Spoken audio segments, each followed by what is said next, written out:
Namaste. We move forward with our discussion on industrial organization and conservation, and in this lecture, we shall have a look at competition.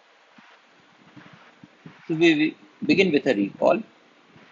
Rational decision making is based on cost benefit analysis, which is a study that compares the cost and benefit of providing a good or a service. So what we are saying here is that rational decision making, which is the basic assumption that we make in the case of theoretical economics, it says that the rational decision making is based on a cost benefit analysis.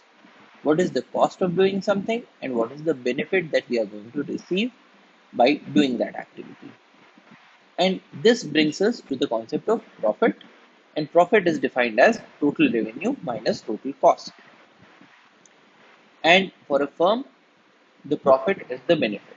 So when the firm is making a decision, which is a rational decision, then it bases its decision on the amount of profit that it is going to receive.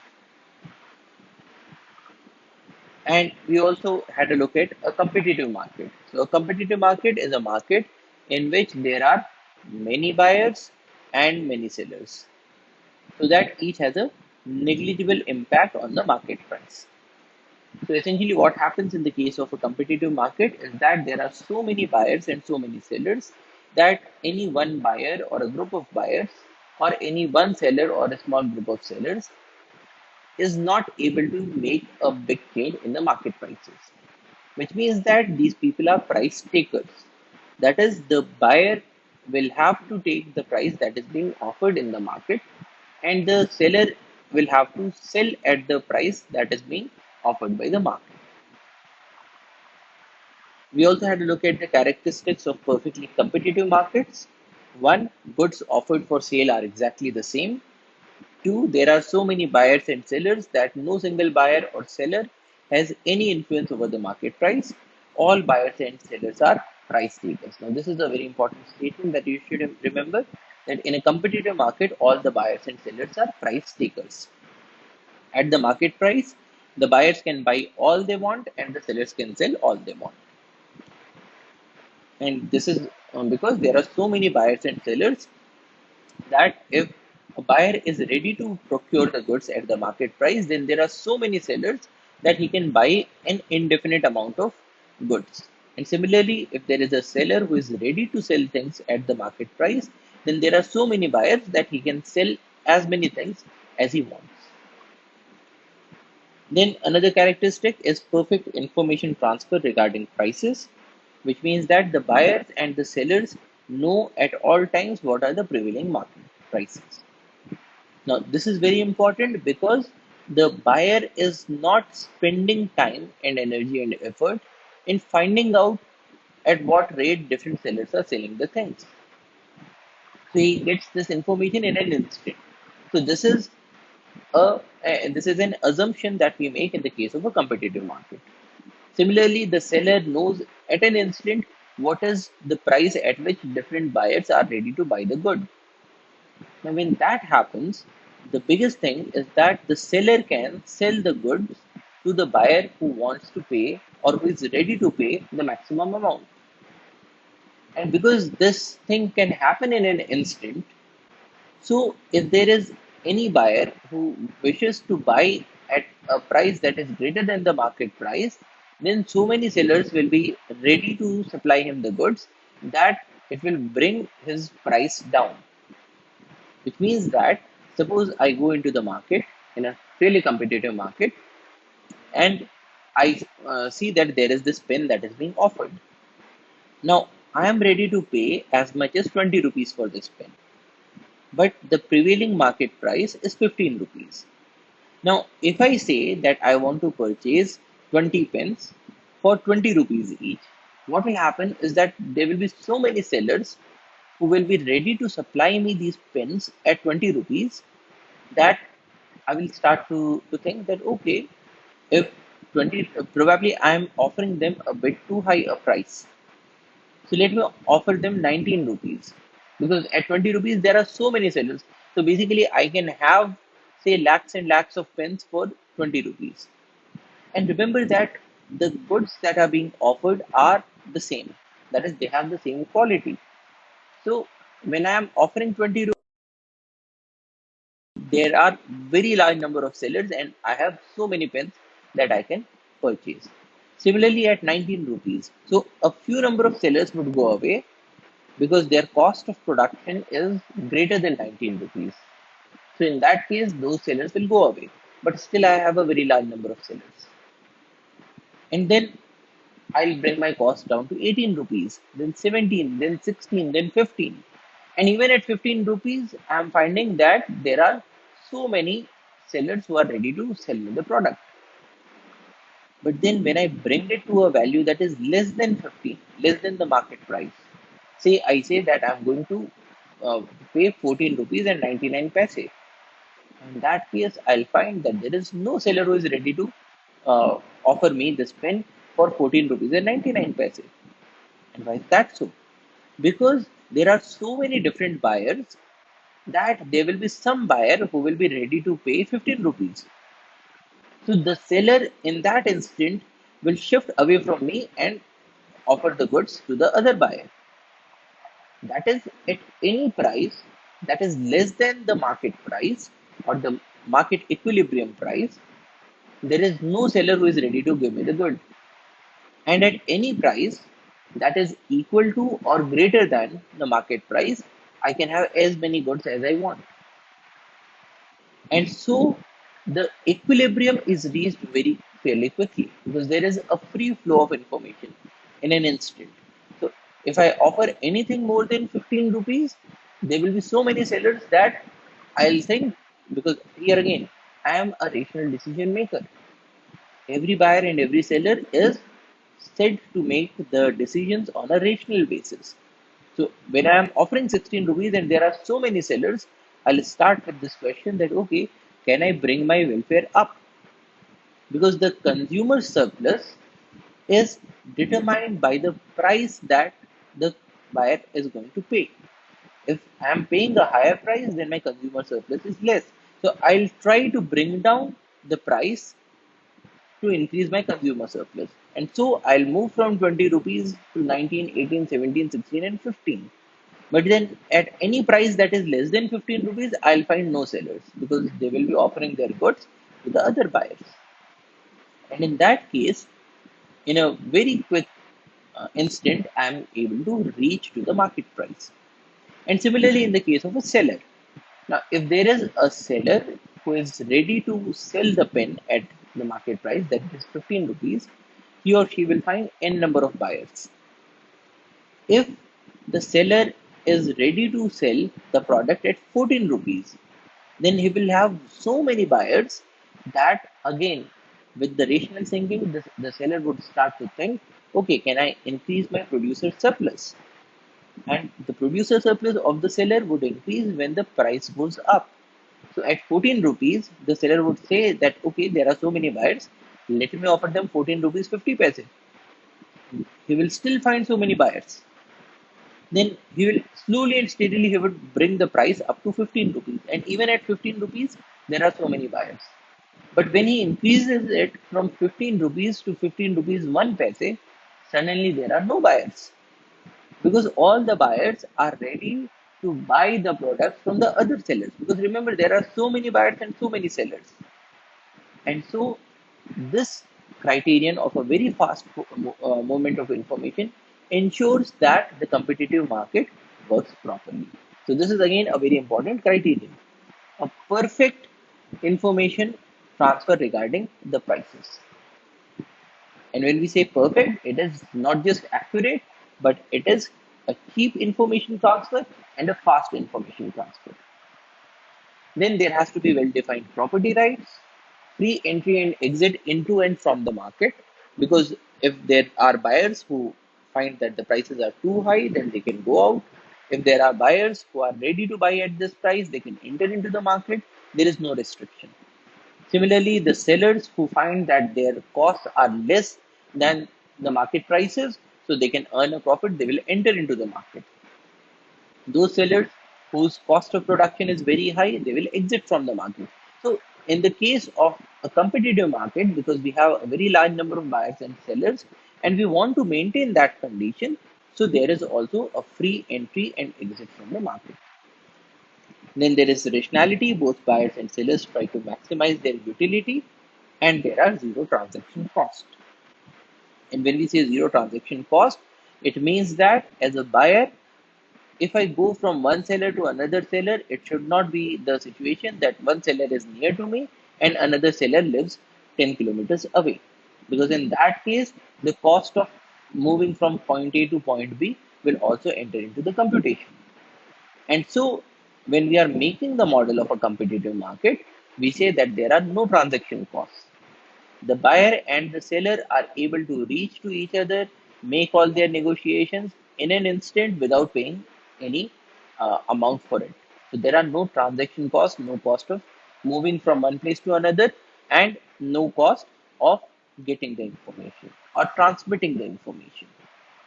So this is what a competitive market or a theoretical competitive market or a model of competitive market will look like. So these are the characteristics.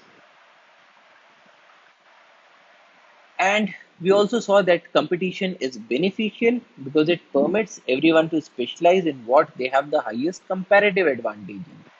And comparative advantage is the ability to produce a good at a lower opportunity cost than another producer.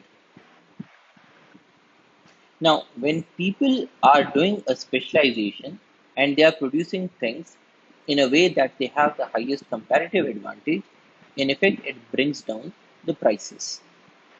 So it increases the efficiency because different people have a comparative advantage in doing different things. And through the specialization, people do what they have the highest comparative advantage in. So in effect, it brings down the prices for everybody. Second, competition increases efficiency or the property of the society getting the most it can from the scarce resources. Now, this is because people are doing what they have the highest comparative advantage in, which means that they are doing everything very efficiently, and so the cost of producing anything is very less. So, the resources that the society has are able to generate the largest quantity of goods and services, so which is beneficial to the society. And specialization and efficiency reduce prices, which also benefits the consumers. Now, let us talk about how a firm is going to decide how much to produce, at what rate to produce, and how to produce. Now, we have seen before that whenever a firm is doing production, they do it through a rational decision making, looking to maximize their profits. That is, they want to sell at the highest prices and make things at the lowest possible prices, maximizing their profits. And profit is total revenue minus the total cost of production. Now, total revenue is given as TR or total revenue is equal to P into Q, where P is the price at which the good is sold, and Q is the quantity of goods that are sold. So essentially, if there are um, say 100 pens that are sold at 20 rupees each, then we will have that 100 pence is Q and 20 rupees is P, and the total revenue is given by P into Q, which is 20 into 100 is 2000 rupees. So this is how we find the total revenue. Total revenue is P into Q. Average revenue is defined as average revenue is total revenue divided by the quantity of goods sold. AR is TR divided by Q. Now, average revenue is more used when we are talking about a situation when goods are sold at different prices. So basically, if we say that out of these 100 pens, we had say uh, 90 pens that were sold at 15 rupees, and if we say that we have 10 pens that were sold at 20 rupees. So in that case, total revenue would be 15 into 90, plus 20 into 10. So this would be total revenue. And the average revenue would be given as total revenue divided by the quantity. Now, in our case, what we are saying is that the price is constant. So in this case, when we write that total revenue is P into Q and average revenue is total revenue divided by Q, then we will find that total revenue divided by Q is P into Q divided by Q, which is P.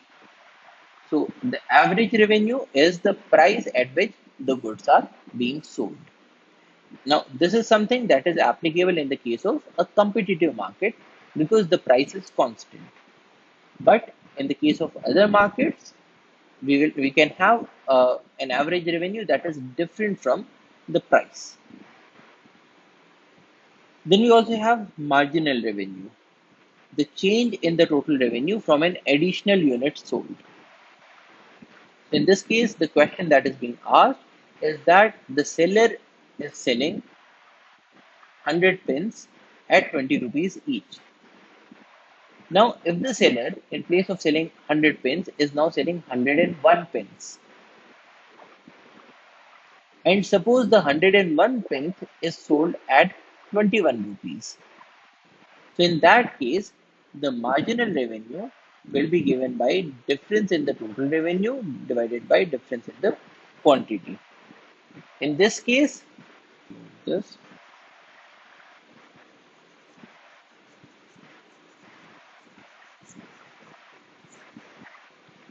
So, what we are saying here is that the total revenue earlier, so let us say that we are writing TR1 is 100 into 20 is 2000. Total revenue 2 is when the seller is selling 100 pens for 20 rupees and 1 pen for 21 rupees. So total is 2021 rupees. Now in this case, delta TR will be given by TR2 minus TR1 is 2021 minus 2000 is 21 rupees.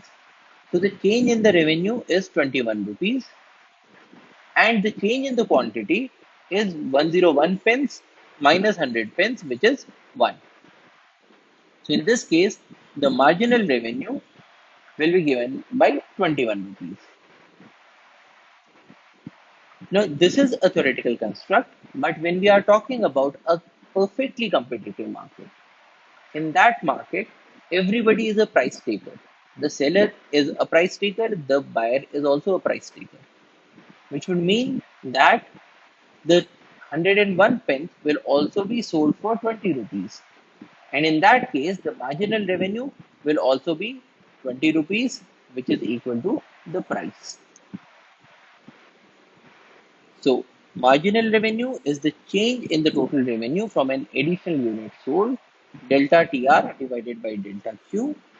And in the case of a perfectly competitive firm, we will have average revenue is equal to marginal revenue is equal to the price. Because in this case, what will happen is that average revenue is total revenue divided by quantity is P into Q divided by Q is equal to P, and the marginal revenue is delta TR divided by delta Q is equal to TR for selling n plus 1th item minus TR for selling nth item divided by n plus 1 minus n. So delta TR is the uh, the total revenue for selling the larger number of quantities minus total revenue for selling the smaller number of quantities. And in this case, we are talking about the change in the revenue for by selling one extra item. So earlier the seller had sold n items and now he is selling n plus 1 items. So which is why we are having TR n plus 1 minus TR n. Now in this case, total revenue for selling n plus 1 items will be P into quantity, which is here n plus 1, minus TR for n items is P into n divided by n plus 1 minus n is 1, which in turn becomes, so this now becomes Pn plus P minus Pn divided by 1. Now Pn and Pn get cancelled, is equal to P. So what we are finding is that AR is equal to P and MR is also equal to P. So in total, what we can write is that AR is equal to um, MR is equal to average revenue is the same as the marginal revenue, which is equal to the price at which the goods are being bought and sold. Now, this is one example. In the first column, we have the number of samosas that are being sold, and the price of each samosa is 6 rupees. Now, when we have this chart, the total revenue is given by TR is equal to P into Q. So when Q is 1, then total revenue is 1 into 6 is 6. When 2 samosas are sold, then total revenue is 2 into 6 is 12. When 3 samosas are sold, then it is 3 into 6 is 18 and so on. So in this column, we have the total revenue. The average revenue is given by TR divided by Q. So here we have TR divided by Q. 6 divided by 1 is 6. 12 divided by 2 is 6. 18 divided by 3 is 6. And so we are finding that average revenue is equal to 6 rupees in each case, which is equal to P. So P here is 6 rupees, and here we are finding that this all is also equal to P. Now, in the case of marginal revenue, it is delta TR divided by delta Q. So, delta TR is the difference between this TR and this TR. 12 minus 6 is 6 divided by delta Q is increase of 1. So, 12 minus 6 is 6. 18 minus 12 is 6. 24 minus 18 is 6. And so, here we are also observing that in each of these, the MR is equal to the price. So for a competitive firm that is a price taker, the average revenue is equal to the marginal revenue is equal to the equilibrium price in the market at which the goods are being sold. Now the thing is that when a firm is making the goods and is selling the goods, the aim of the firm is the maximization of the profit. So we saw this in the case of the cost benefit analysis. The benefit to the firm is the profit, and the firm is trying to maximize the benefit. So how can the profit maximization be done? Now, when we talk about profit maximization, we need to remember that marginal revenue is fixed, which is given by the price. So here we have observed that the marginal revenue is equal to price. But when more and more quantity of goods are being produced, the marginal cost increases. And we have observed that the marginal cost increases because of the law of diminishing marginal product, which means that for every additional unit of item that is being produced, the inputs do not work that hard. The efficiency goes down. So the marginal cost increases when more and more products are being manufactured, whereas the marginal revenue will remain the same as P. Now, in such a scenario, here we are observing that in this column we have the number of samosas that are sold. This is the price. This is the total revenue, and the marginal revenue is 6 in each case. But the marginal cost increases. So let us say that the marginal cost increases like this: 2, 3, 4, 5, 6, 7, 8, 9. So this is the marginal cost. Now, we can also talk about the total cost. And total cost is equal to the fixed cost and the variable cost. What we are saying here is that total cost is equal to the fixed cost plus the variable cost. But we can also write that total cost is equal to, say, at stage n plus 1 is equal to total cost at stage n plus the marginal cost for n plus 1. Now, this means that at every step of computing the total cost, we can use the total cost in the previous step and the marginal cost. Now, marginal cost, as we have seen, it goes on increasing. So, in this table, we are observing that the marginal cost is increasing and the total cost. So, the total cost for selling 0 items would be the fixed cost, which in this case is 3 rupees. And for every step, we can do a computation by adding marginal cost to the total cost in the previous step, what we had seen here.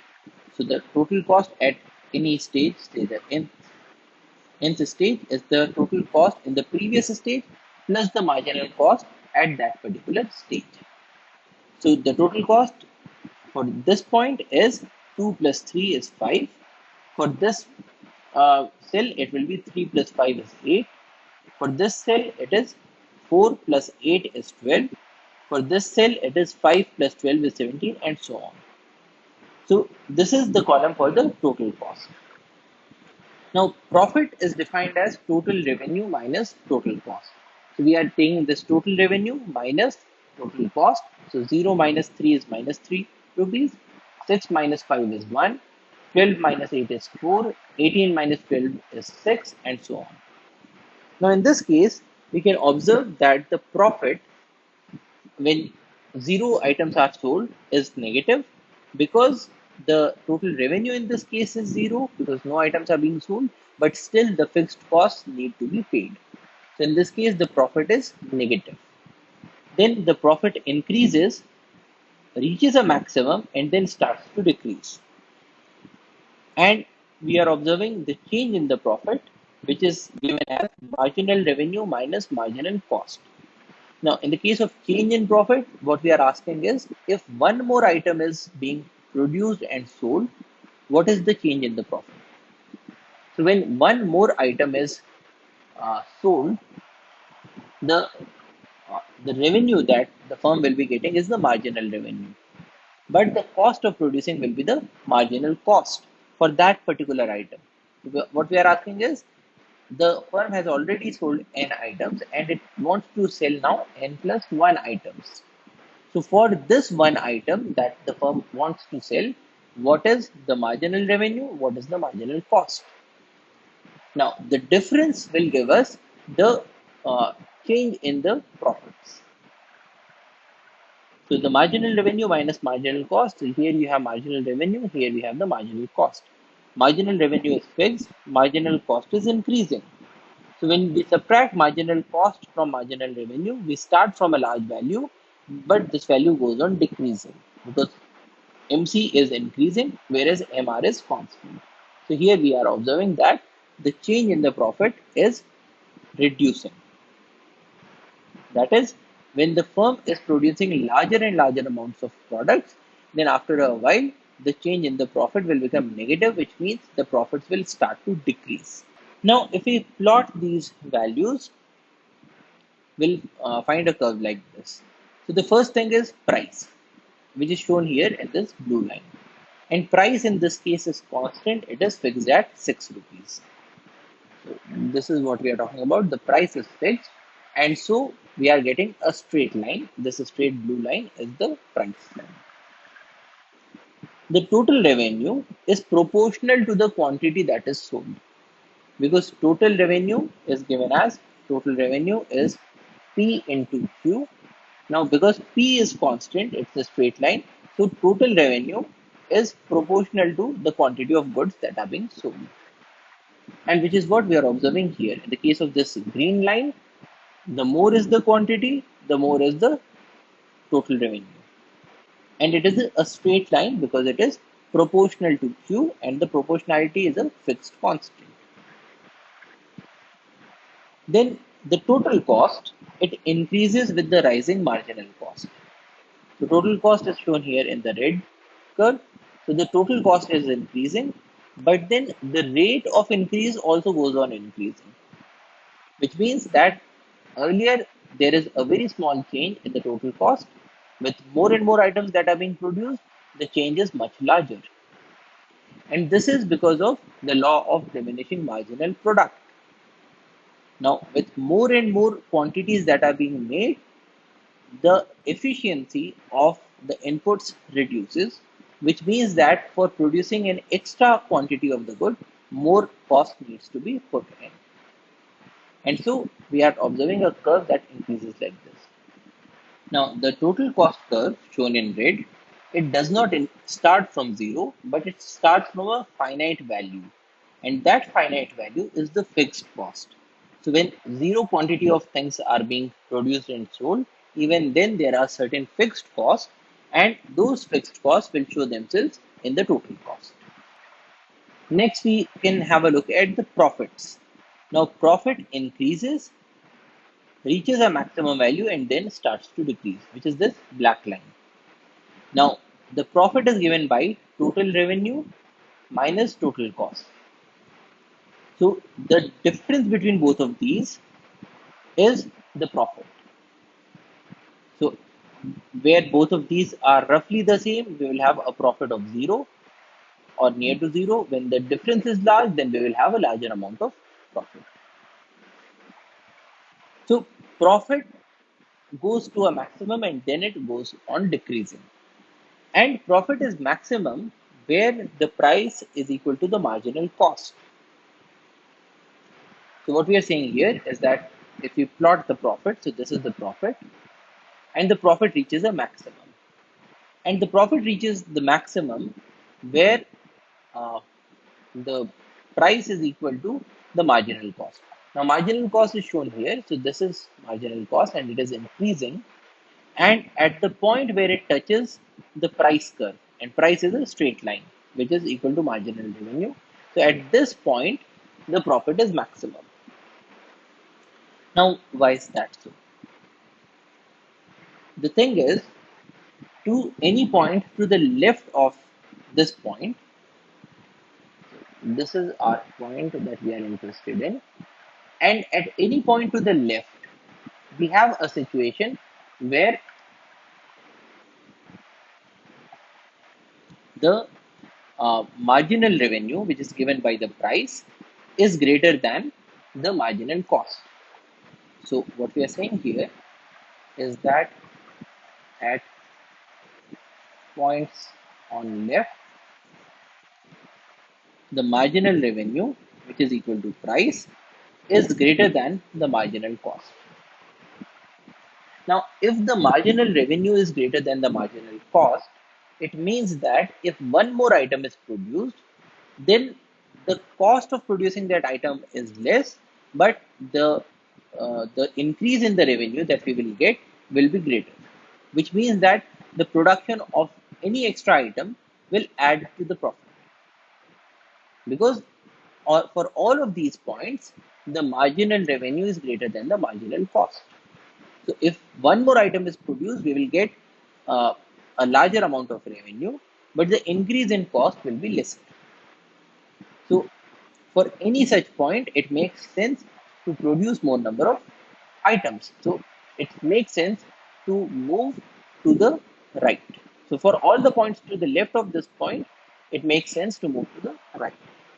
But for any point to the right of this fixed point, so we are talking about this point. So at any point to the right, what is the situation? We have a situation where the marginal cost is greater than the marginal revenue, which means that when any further item is produced, then it costs more to produce that item than the increase in the revenue that we will get by selling that item.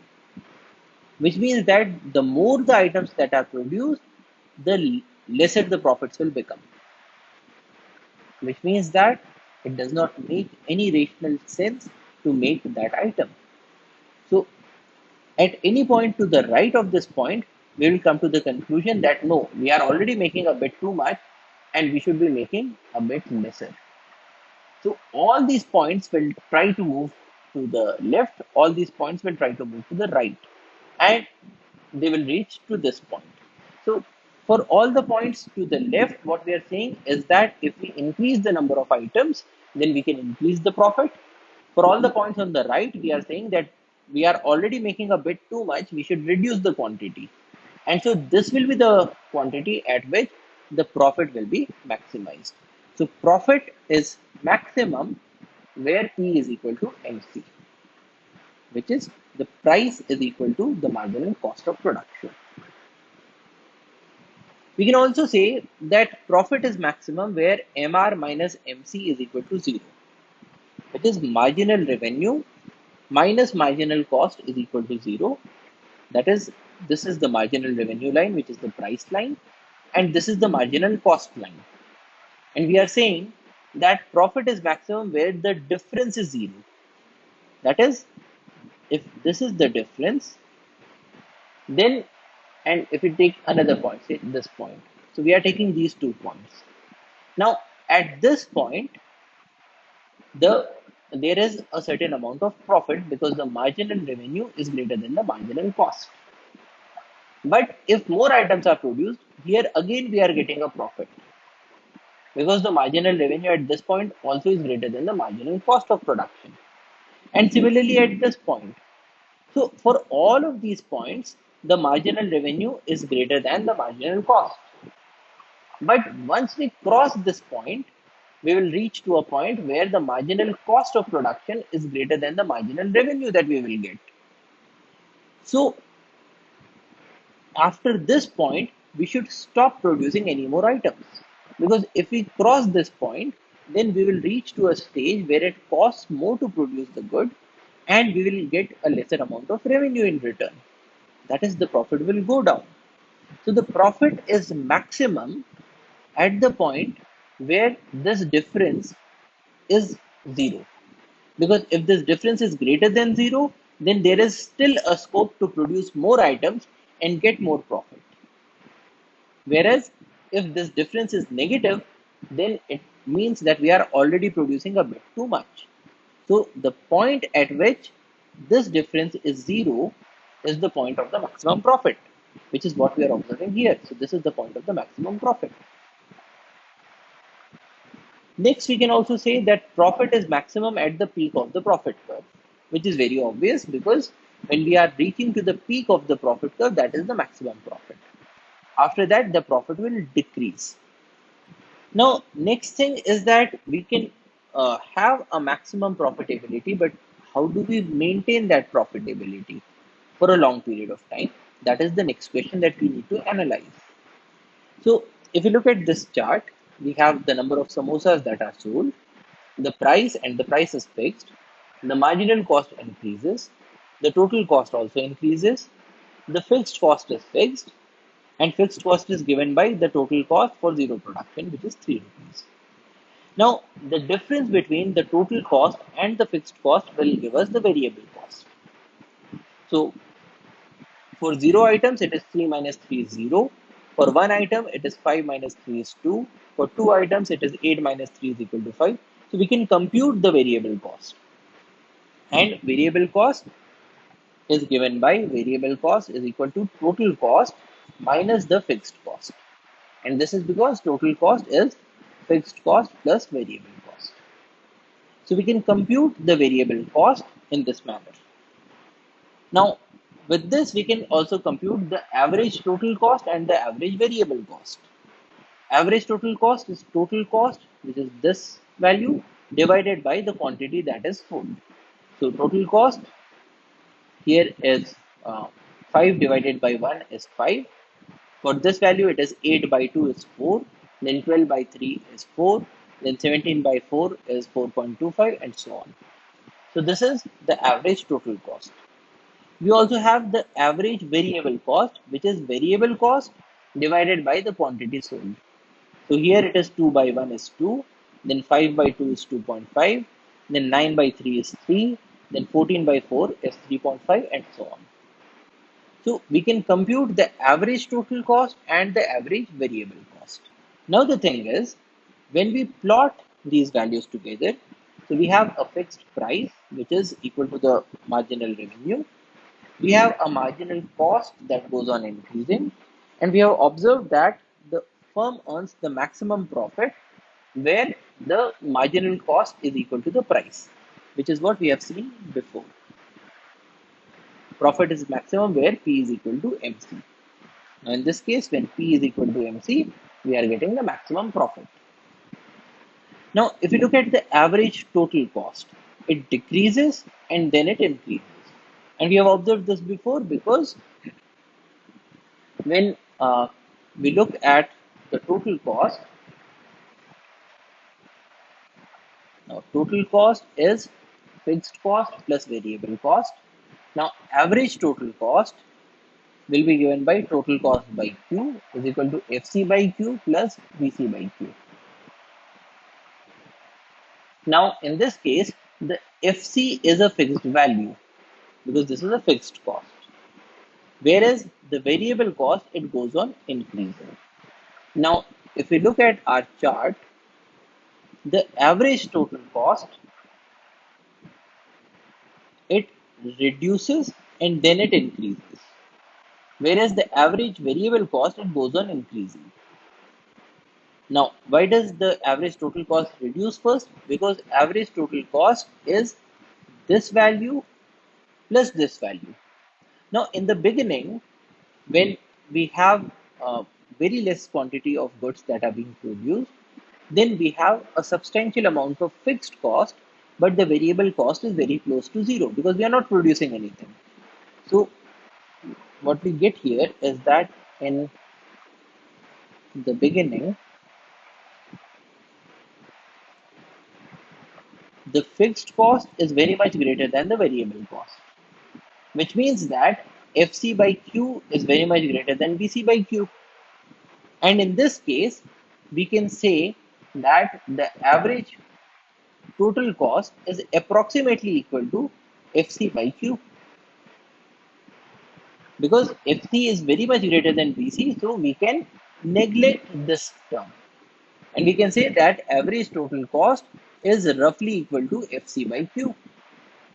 Now, FC is fixed because this is a fixed cost. Q, when it goes on increasing, the average total cost will go on decreasing. So, in the beginning, what we observe is that the average total cost, it goes on decreasing because here the fixed cost is more, the variable cost is very small, and with increasing quantity of goods, the average fixed cost goes on decreasing. But then at a later stage, we will find that so average total cost is total cost by Q is fixed cost by Q plus variable cost by Q. So later,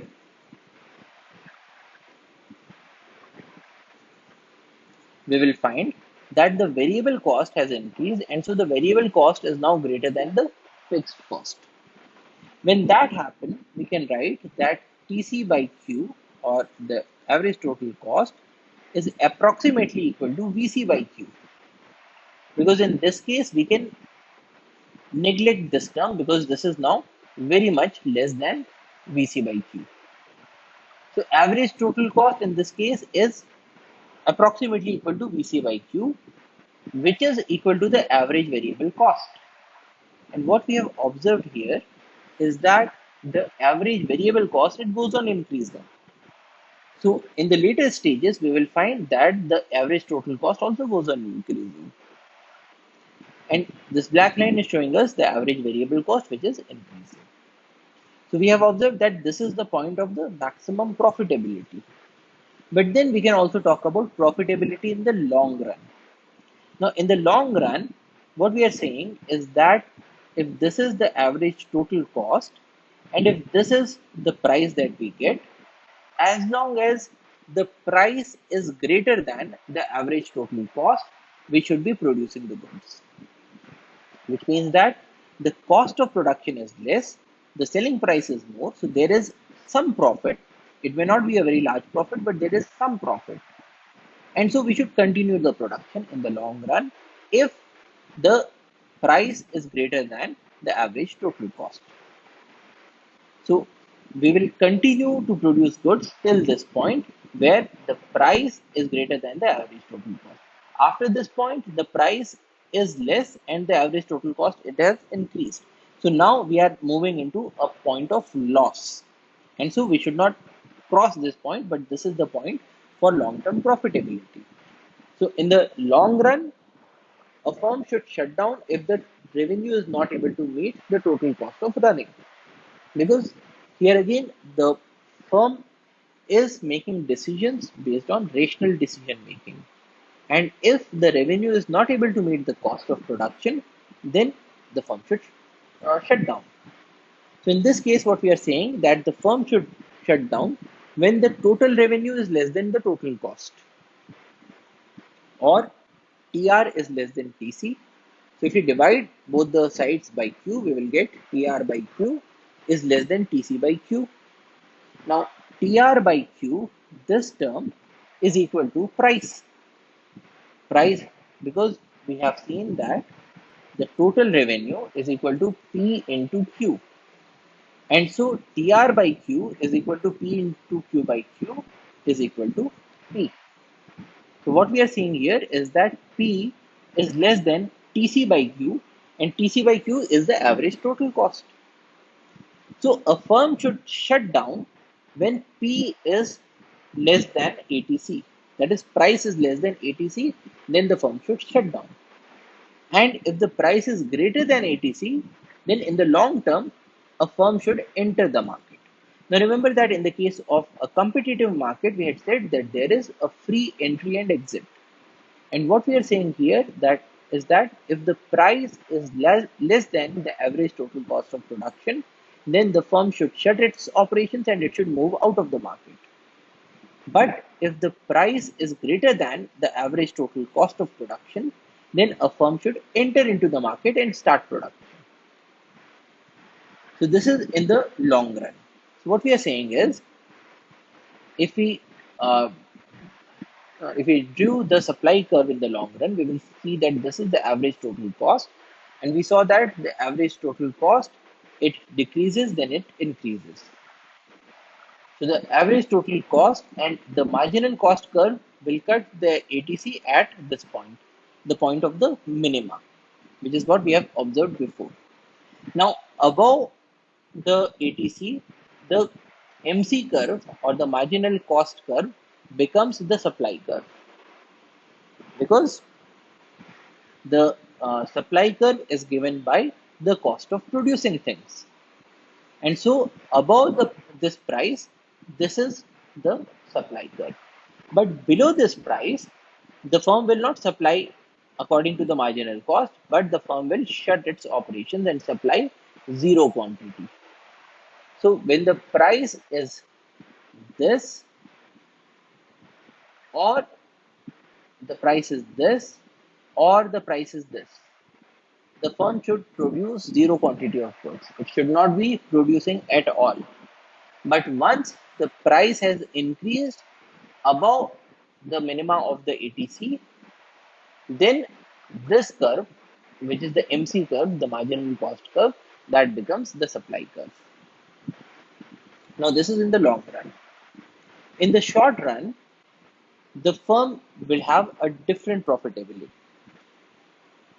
Now this is because the firm will ask the question that if the total costs are not being met, are we at least able to meet the variable cost, the cost of maintenance of the firm? Now that is the variable cost.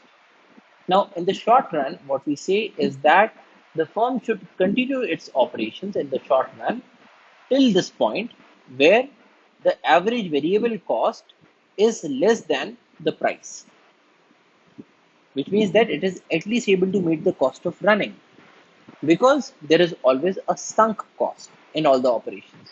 A sunk cost is a cost that has already been committed and cannot be recovered, which means that if there is a hotel, then there is the cost of land, there is the cost of construction, and if you shut the operations, you will not be able to recover this cost. So this is already a money that has been put inside.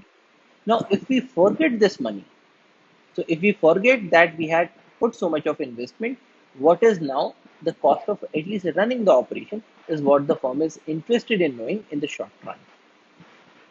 So in the short run, the firm should shut down if the revenue is not even able to meet the variable cost of running, which is like the variable cost of paying the wages of those workers that are involved in cleaning of the premises or making and serving the food. Now, in the off season, in the off tourism season, we should have at least that much amount of profitability that we should be able to meet the cost of these people, the variable cost of the firm. So, in the short run, the firm should shut down if the revenue is not even able to meet the variable cost of running, which means that the total revenue is less than the variable cost. Now, if TR is less than VC, then dividing both the sides by Q, we will get TR by Q, which is equal to P, is less than VC by Q, which is the average variable cost. So the firm should shut operations when the price is less than the average variable cost. And so in the short run, the supply curve will look like this.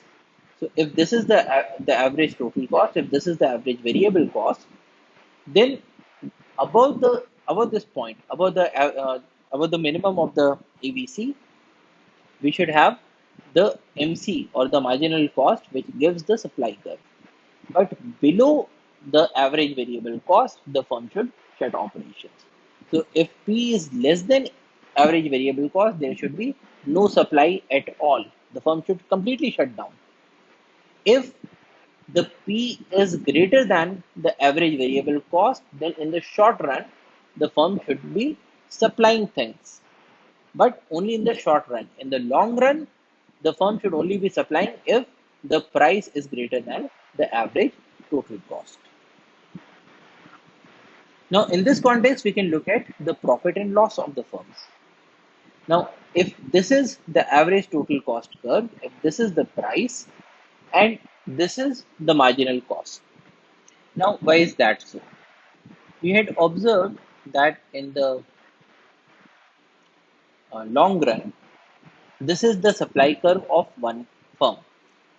It says that if the price is less than the ATC, then the firm should shut operations.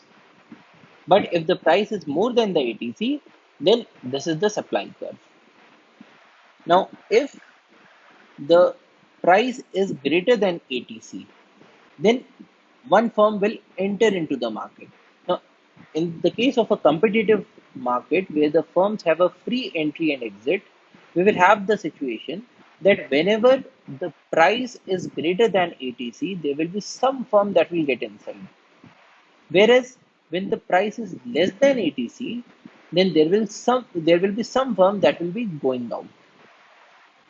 So in essence, the long-term market supply curve will be given by this price curve. So at this price, any amount of any quantity of things can be bought or sold, because of the free entry and exit, there will be at least some firms who will be supplying the goods at this price. So in the long run, the market supply becomes a straight line. So at this price, any quantity of good can be bought or sold because the firms are entering and exiting from the market. Now the question arises, at this price point, the profit of the firm is zero because the profit is given by this one. The profit is given by P minus ATC into Q. Now in this case, when P is equal to ATC, then you have P minus ATC is equal to 0. So 0 into Q is also equal to 0. So the firm is not earning any profit, but still it is supplying. Now, why would we have such a situation? The answer is because the profit is given by total revenue minus total cost. And total cost also includes the opportunity cost. Now, this is why we make a distinction between accounting profit and economic profit. Now, accounting profit is given as total revenue minus the explicit cost, which is the cost for which a firm is outlaying money. That is the cost of, say, land, the cost of the inputs, the raw materials, the cost of wages, and so on. Whereas when we talk about the economic profit, we talk about total revenue minus total cost, and total cost is explicit cost and the implicit cost. Now, the implicit cost is those costs for which the firm is not making an outlay of money, things such as opportunity cost. So, for instance, there is a person who is setting up a firm at an opportunity cost of, say, 1 lakh rupees. Because if this person was not running this firm, he would be earning a profit, earning an income of 1 lakh of rupees from some other source. Probably he was working somewhere and he left his job to set up this firm. Now, when we talk about the economic profit, we include this 1 lakh of rupees, which is the opportunity cost of running this firm. So what we are saying here is that the economic profit is the total revenue minus total cost. And because total cost is equal to the explicit cost plus the implicit cost.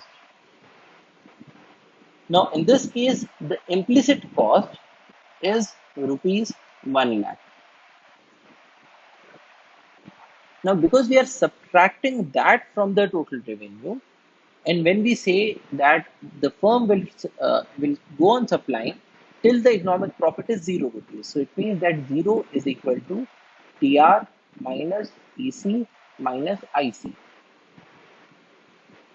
which means that IC is equal to TR minus EC. So we have an implicit cost of 1 lakh of rupees, which is given by TR minus EC. Now, because TR minus EC is a positive value, it is 1 lakhs of rupees, it means that TR is greater than the explicit cost. What we are saying here is that because this is a positive value of 1 lakh, it means that TR is very much greater than the explicit cost. The total revenue is very much greater than the amount of money that has to be outlaid by the firm for running of things. So when we say that the firm continues to produce at a profit of 0 rupees, it is not the accounting profit. We are talking about the economic profit. And in this case, the TR or the total revenue minus the explicit cost, it is still giving the person 1 lakh of rupees of the implicit cost, which means that if the person left out this firm, if the person shut down his operations, and if he went back to his original job, then he would be earning 1 lakh of rupees. But when he is running this firm and not earning 1 lakh of rupees from there, he is still earning that 1 lakh of rupees from his new firm, which means that when we talk about an economic profit of 0 rupees, it is still giving the person at least that amount of money in profit that he would have earned otherwise. So the person is still having a substantial sum of money as income. It is not the income from the wages that he was earning in his previous occupation, but this is the profit that he is earning. And which is why the firms are able to work at a profit of 0 rupees. So in this lecture, we had a look at how profit is computed and how firms maximize the profit and continue to maintain a profitability, both in the long run and the short run.